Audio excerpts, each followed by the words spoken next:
Hi అండి, ఎలా ఉన్నారు? Welcome to Sivakumari kitchen. ఈరోజు రెసిపీ వచ్చేసి తెల్ల గలిజేరండి. ఈ తెల్ల గలిజేరుని కూర తయారు చేసుకుందాము. ఇది హెల్త్కి మాత్రం చాలా చాలా మంచిది. ఇది షుగర్కి కానీ, బీపీకి కానీ, థైరాయిడ్కి కానీ దేనికైనా కూడా మంచిదని ఆయుర్వేద డాక్టర్లు చెప్తున్నారు. ఇది మనకి కొంచెం ఖాళీ స్థలం ఉందంటే అందులో గడ్డి మొక్కలాగా పెరుగుతుంది. ఇది చూడండి, గలిజేరు మొక్క అంటే ఇలా ఉంటుంది అనమాట. చూడండి, మనకి ఎక్కడ పడితే అక్కడే దొరుకుతుంది. పల్లెటూళ్ళలో అయితే మరీ దొరుకుతుంది. ఇదిగో ఇలా ఉంటుందన్నమాట. మనం ఈజీగా కనుక్కోవచ్చు మొక్కల్ని. చూడండి, ఇప్పుడు ఈ ఈ ఆకుకూరతోటి ఇప్పుడు నేను కూర తయారు చేయబోతున్నాను. ఈ కూర ఎలా తయారు చేసుకోవాలో చూద్దామండి. ఇప్పుడు దీన్ని మనము మా పెరట్లో ఉన్నది తీసుకొచ్చాను. శుభ్రంగా కడిగి తీసుకున్నాను అనమాట. 2-3 సార్లు బాగా శుభ్రంగా కడగాలి. ఇసుక మట్టి అదంతా ఉంటుంది కదా, అలా శుభ్రం చేసి తీసుకున్నాను. ఇప్పుడు దీన్ని చక్కగా సన్నగా ముక్కలు కట్ చేయాలి. చూడండి, నేను తెల్ల గలిజేరు ఆకులు కొమ్మలు తీసుకొచ్చాను కదా, ఆ కొమ్మల కాడలు కొంచెం ముదురువైతే తీసి పడేయచ్చు, లేతవైతే కనుక సన్నగా కట్ చేసుకోవచ్చు. వీటిని సన్నగా కట్ చేశానండి. ఆకులు కాడలు కూడా సన్నగా కట్ చేసి పెట్టాను. చూడండి, ఇది చాలా సులభంగా తయారు చేసుకోవచ్చు. మనం ఎంత ఈజీగా తయారు చేసుకోవచ్చు అనమాట. ఇది ఎంత మనకి ఆరోగ్యానికి మంచిదో అంతే టేస్ట్ కూడా అంతే ఉంటుంది. చాలా చాలా రుచిగా ఉంటుందండి. మనం అన్నంలో కానీ చపాతీలో కానీ తింటున్నామంటే చాలా చాలా టేస్ట్గా ఉంటుంది. ఇది మనం తయారు చేసుకోవడం కూడా చాలా సులువుగా తయారు చేసుకోవచ్చు. ఇప్పుడు ఈ కూరని ఎలా తయారు చేసుకోవాలో చూద్దాము. స్టవ్ వెలిగించి ప్యాన్ పెట్టాను. ఇప్పుడు 4-5 టీ స్పూన్లు ఆయిల్ వేస్తున్నాను. మనము ఆకుకూర ఎంత ఉందనుకుంటే దాన్ని బట్టి మనము ఆయిల్ కూడా వేసుకోవాలి. ఆయిల్ కూడా ఎక్కువ ఏం అవసరం ఉండదు, కొంచెం వేసుకున్నా సరిపోతుంది.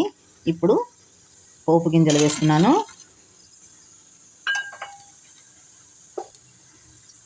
అలాగే ఎండుమిరపకాయలు కట్ చేసి వేసాను.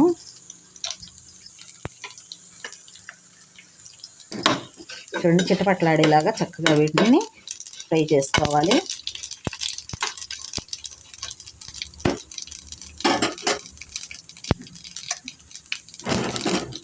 ఇప్పుడు పోపు గింజలు వేగాయి కదా, ఇప్పుడు తరిగి పెట్టుకున్న ఉల్లిపాయ ముక్కలు వేస్తున్నాను.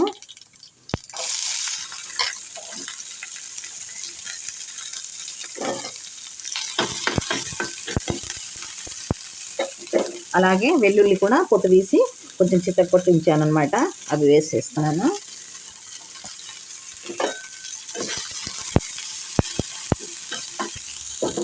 కొంచెం కరివేపాకు వేసాను. తెల్ల గలిజేరు ఆకుని కట్ చేసి పెట్టుకున్నది వేసేసాను అనమాట. దీన్ని కూడా కలిసేలాగా అటు ఇటు తిప్పుకోవాలి. చూడండి, కూర వేసుకొని అటు ఇటు తిప్పుకున్నాం కదా, ఇప్పుడు కాస్త పసుపు వేసుకోవాలి. ఈ ఆకుకూరకి సరిపోను సాల్ట్ వేసుకోవాలి. ఇప్పుడు దీన్నంతా అటు ఇటు కలయబెట్టుకోవాలి. కలయబెట్టుకున్నాం కదా, ఇప్పుడు మనము స్టవ్ని లో ఫ్లేమ్లో పెట్టుకొని చక్కగా మూత పెట్టుకొని 2-3 నిమిషాలు ఉడికించుకోవాలి. చూడండి, మనం వేసుకున్న కూర ఎలా ఉందో చూద్దాము. చూడండి, 2-3 నిమిషాలు చక్కగా ఉడికించుకున్నాం కదా. చూడండి, మెత్తగా అయిపోయింది. ఇప్పుడు ఈ కూరకి సరిపోను కారం వేస్తున్నాను.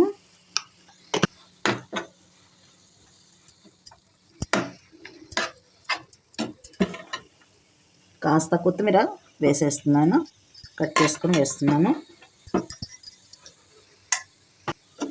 చక్కగా ఇదంతా కూడా కలిసేలాగా చక్కగా కలిపేసుకోవాలి. చూడండి, తెల్ల గలిజేరు కూర రెడీ అయిపోయింది.